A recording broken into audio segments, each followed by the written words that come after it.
Hi dears, welcome back. ഇന്നൊരു അടിപൊളി chicken വരട്ടിൻ്റെ റെസിപ്പിയാണ് പരിചയപ്പെടുത്തുന്നത്. അപ്പോൾ നമ്മൾ പുറത്തുനിന്നൊക്കെ വാങ്ങിച്ച് കഴിക്കുന്ന അതേ ഒരു ടേസ്റ്റിലാണ് തയ്യാറാക്കിയിട്ടുള്ളത്. അപ്പോൾ ചപ്പാത്തിയുടെ കൂടെയും നെയ്ച്ചോറിൻ്റെ കൂടെയൊക്കെ നല്ല കോമ്പിനേഷനാണ്. അതുപോലെ തന്നെ ഫ്രൈഡ് റൈസിൻ്റെ കൂടെ ആയാലും ഇനിയിപ്പോൾ സാധാ ചോറിൻ്റെ കൂടെ ആയാലും നല്ല ടേസ്റ്റ് തന്നെയാണ്. അപ്പോൾ എന്തായാലും ഒരു പ്രാവശ്യമെങ്കിലും നിങ്ങൾ ഇതുപോലെ ഒന്ന് ട്രൈ ചെയ്ത് നോക്കണം, അത്രയും ടേസ്റ്റിയാണ്. അപ്പോൾ എങ്ങനെയാണ് ഈ ഒരു ഗ്രേവി ഉണ്ടാക്കിയിട്ടുള്ളത് നോക്കാം. അപ്പോൾ അതിനായിട്ട് ആദ്യം തന്നെ ഒരു ചീനച്ചട്ടി സ്റ്റൗവിൽ വെച്ചിട്ട് അതിലേക്ക് 3 ടേബിൾ സ്പൂൺ വെളിച്ചെണ്ണ ഒഴിച്ചു കൊടുക്കാം. വെളിച്ചെണ്ണ നന്നായിട്ട് ചൂടായി വന്നാൽ ഇനി ഇതിലേക്ക് 1/2 ടേബിൾ സ്പൂൺ പെരിഞ്ജീരകം ചേർത്ത് കൊടുക്കാം. 1 കിലോ ചിക്കനിലേക്കുള്ള അളവാണ് പറയുന്നത് കേട്ടോ. അപ്പോൾ പെരിഞ്ജീരകം ഒന്ന് മൂത്ത് വന്നാൽ അതിലേക്ക് ഒരു 5-6 ചെറിയ ഉള്ളി, അതുപോലെ തന്നെ ഒരു പിടി വെളുത്തുള്ളി തൊലി കളഞ്ഞിട്ട് ഇതിലേക്ക് ചേർത്ത് കൊടുക്കാം. അപ്പോൾ ഉള്ളികളൊന്നും കട്ട് ചെയ്തിട്ടില്ല, തൊലി കളഞ്ഞ് അതുപോലെ ഇട്ട് കൊടുത്തേക്കാണ്. ഇനി ഇത് നന്നായിട്ടൊന്ന് വഴറ്റിയെടുക്കണം. പിന്നെ ഈ ഒരു സമയത്ത് തന്നെ അത്യാവശ്യം വലുപ്പത്തിലുള്ള ഒരു ഇഞ്ചി തൊലിയൊക്കെ കളഞ്ഞിട്ട് ചെറുതായിട്ട് കട്ട് ചെയ്തിട്ട് അതും കൂടെ ഇതിലേക്ക് ചേർത്ത് കൊടുത്തിട്ട് നന്നായിട്ട് വഴറ്റിയെടുക്കാം. അപ്പോൾ ഇവ മൂന്നും ചെറുതായിട്ടൊന്ന് വഴന്ന് വന്നാൽ അതിലേക്ക് ഒരു 4 മീഡിയം സൈസിലുള്ള സവാള അരിഞ്ഞത് ചേർത്ത് കൊടുക്കാം. പിന്നെ ഒരു 8-9 ഉണക്കമുളകും കൂടെ ചേർത്ത് കൊടുക്കുന്നുണ്ട്. പിരിയൻ മുളകാണെങ്കിൽ ഏറ്റവും നന്നായിരിക്കും. പിന്നെ ഒരു 3 പച്ചമുളകും കുറച്ച് കറിവേപ്പിലയും കൂടെ ചേർത്ത് കൊടുക്കുന്നുണ്ട്. ഇനി ഇത് നന്നായിട്ടൊന്ന് വഴറ്റിയെടുക്കണം. പിന്നെ പച്ചമുളക് കൂടുതൽ എരിവുണ്ടെങ്കിൽ 2 മതിയാവും.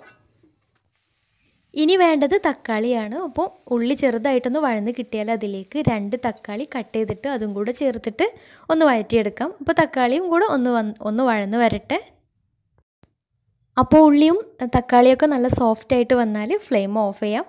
എന്നിട്ട് ഈ ഒരു സമയത്ത് ഇതിലേക്ക് ഒരു 1/2 ടീസ്പൂൺ ഏലക്കാപ്പൊടി കൂടി ചേർത്ത് കൊടുത്തിട്ടുണ്ട്. അപ്പോൾ നിങ്ങളെ കയ്യിൽ ഏലക്കായാണ് ഉള്ളതെങ്കിൽ ഉള്ളിയൊക്കെ വഴറ്റുന്ന ആ ഒരു സമയത്ത് ചേർത്ത് കൊടുക്കുകയും ചെയ്യാം.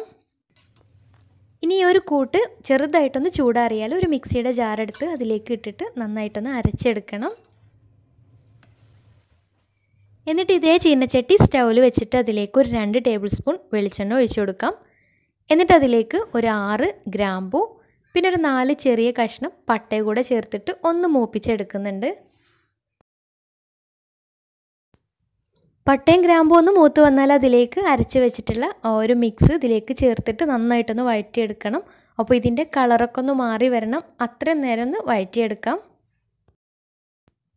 അപ്പോൾ ഈ ഒരു അരപ്പ് എണ്ണയിൽ കിടന്നിട്ട് നന്നായിട്ടൊന്ന് മൂത്ത് വരണം, നന്നായിട്ട് കളറൊക്കെ ഒന്ന് മാറിയിട്ട് വരണം. എന്നിട്ട് മാത്രം ചിക്കൻ ഇതിലേക്ക് ചേർത്ത് കൊടുത്താൽ മതി. അപ്പോൾ അരപ്പൊക്കെ ഒന്ന് കളറ് മാറി മൂത്ത് വന്നിട്ടുണ്ട്. ഇനി ഇതിലേക്ക് 1 കിലോ ചിക്കൻ നന്നായിട്ട് തന്നെ കഴുകി വൃത്തിയാക്കിയിട്ട് ഇതിലേക്ക് ചേർത്ത് കൊടുത്തിട്ടുണ്ട്.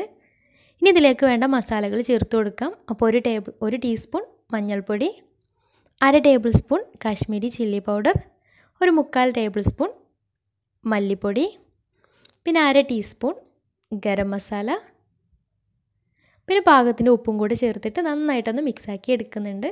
ഇനി ഈ മസാലകളൊക്കെ ചിക്കൻ ചേർക്കുന്നതിന് തൊട്ട് മുമ്പ് ചേർത്ത് കൊടുത്താൽ ഒന്നും കൂടെ നന്നായിരിക്കും. അപ്പോൾ മസാലകളൊക്കെ ചേർത്തിട്ട് നന്നായിട്ട് മിക്സാക്കി എടുത്തതിന് ശേഷം അടച്ച് വെച്ച് ഒരു 20-25 മിനിറ്റ് അടച്ച് വെച്ച് ഒരു മീഡിയം ഫ്ലെയിമിൽ ഒന്ന് വേവിച്ചെടുക്കാം. പിന്നെ ഇതുപോലെ അടച്ച് വെച്ച് വേവിക്കുമ്പോൾ ശ്രദ്ധിക്കുക, ഇടയ്ക്കിടയ്ക്ക് തുറന്നിട്ട് ഒന്ന് ഇളക്കി കൊടുക്കാൻ മറക്കരുത്. കാരണം നമ്മൾ ഇതിലേക്ക് വെള്ളമൊന്നും ചേർത്തിട്ടില്ലല്ലോ, അപ്പോൾ പെട്ടെന്ന് തന്നെ അടിക്ക് പിടിക്കും. അപ്പോൾ ഇടയ്ക്കിടയ്ക്ക് ഇളക്കി കൊടുത്തിട്ട് തന്നെ വേവിച്ചെടുക്കാം. പിന്നെ ഇതിലേക്ക് ഒരു തുള്ളി പോലും വെള്ളം ഒഴിക്കരുത് കേട്ടോ. അപ്പോൾ അങ്ങനെയാകുമ്പോൾ നമ്മൾ ഈ ഒരു ഗ്രേവിൻ്റെ ഈ ഒരു വരട്ടിൻ്റെ ടേസ്റ്റ് മൊത്തത്തിൽ അങ്ങോട്ട് മാറും. അപ്പോൾ ഒരു വെള്ളം തീരെ ഒഴിക്കാതെയാണ് വേവിച്ചെടുക്കുന്നത്, അതുതന്നെയാണ് ഇതിലേക്ക് ടേസ്റ്റും. അപ്പോൾ ചിക്കനൊക്കെ ഏകദേശം വെന്ത് വരുന്ന സമയത്ത് ഇതിലേക്ക് കുറച്ച് മല്ലിയില, കുറച്ച് കൂടുതൽ തന്നെ മല്ലിയില കട്ട് ചെയ്തിട്ട് ഇതിലേക്ക് ചേർത്ത് കൊടുക്കുന്നുണ്ട്. എന്നിട്ട് നന്നായിട്ട് മിക്സാക്കി എടുക്കാം. പിന്നെ വേണമെന്നുണ്ടെങ്കിൽ അവസാനം കുറച്ച് കറിവേപ്പിലയും കൂടെ ചേർത്ത് കൊടുക്കാം. അപ്പോൾ ചിക്കനൊക്കെ വെന്ത് ഗ്രേവിയൊക്കെ കുറുകിയിട്ട് നല്ലൊരു ടെക്സ്ചറായിട്ട് വന്നാൽ അതിലേക്ക് നല്ലൊരു ടേസ്റ്റിന് വേണ്ടിയിട്ട് 1 ടേബിൾ സ്പൂൺ ഗ്രീൻ ചില്ലി സോസും അതുപോലെ തന്നെ 1 ടേബിൾ സ്പൂൺ റെഡ് ചില്ലി സോസും കൂടെ ചേർത്ത് കൊടുക്കുന്നുണ്ട്. അപ്പോൾ ഇത് തീർത്തും ഓപ്ഷനിലാണ്, നിർബന്ധമൊന്നുമില്ല, കയ്യിലുണ്ടെങ്കിൽ ചേർത്ത് കൊടുക്കാം. ഇതും കൂടെ ചേർക്കുമ്പോൾ നല്ലൊരു ടേസ്റ്റാണ്. അപ്പോൾ ഇതില്ലെങ്കിലും കുഴപ്പമൊന്നുമില്ല, നല്ല ടേസ്റ്റ് തന്നെയാണ്. ഇനി നന്നായിട്ട് മിക്സാക്കിയിട്ട് ഫ്ലെയിം ഓഫ് ചെയ്യാം. അപ്പോൾ ഈ ഒരു സമയത്ത് എരിവ് കുറവുണ്ടെങ്കിൽ, വേണമെന്നുണ്ടെങ്കിൽ എരിവ് കുറവാണെങ്കിൽ കുറച്ച് കുരുമുളക് പൊടി മുകളിൽ വിതറി കൊടുക്കാം. അപ്പോൾ നല്ല ടേസ്റ്റി ആയിട്ടുള്ള ചിക്കൻ വരട്ട് റെഡി ആയിട്ടുണ്ട്. അപ്പോൾ ഇതുപോലെ എല്ലാവരും ഒന്ന് ട്രൈ ചെയ്ത് നോക്കുക, നല്ല ടേസ്റ്റാണ്. അപ്പോൾ ഇന്നത്തെ വീഡിയോ ഇഷ്ടമായെന്ന് വിചാരിക്കുന്നു. ഇഷ്ടമായെങ്കിൽ ലൈക്ക് ചെയ്യുക, ഫ്രണ്ട്സ് റിലേറ്റീവ്സിനൊക്കെ ഒന്ന് ഷെയർ ചെയ്യുകയും ചെയ്യും. പിന്നെ എന്തെങ്കിലും ഡൗട്ട്സ് ഉണ്ടെങ്കിൽ താഴെ കമൻറ്റ് ബോക്സിൽ ചോദിക്കുക. അതുപോലെ തന്നെ നിങ്ങളുടെ ഫീഡ്ബാക്സ് ഒക്കെ അറിയിക്കുക. പിന്നെ ചാനൽ സബ്സ്ക്രൈബ് ചെയ്യാത്തവരുണ്ടെങ്കിൽ സബ്സ്ക്രൈബ് ചെയ്യാനും മറക്കരുത്. അപ്പോൾ നല്ല വീഡിയോസുമായി വീണ്ടും വരാം. അതുവരെ take care, bye, thank U.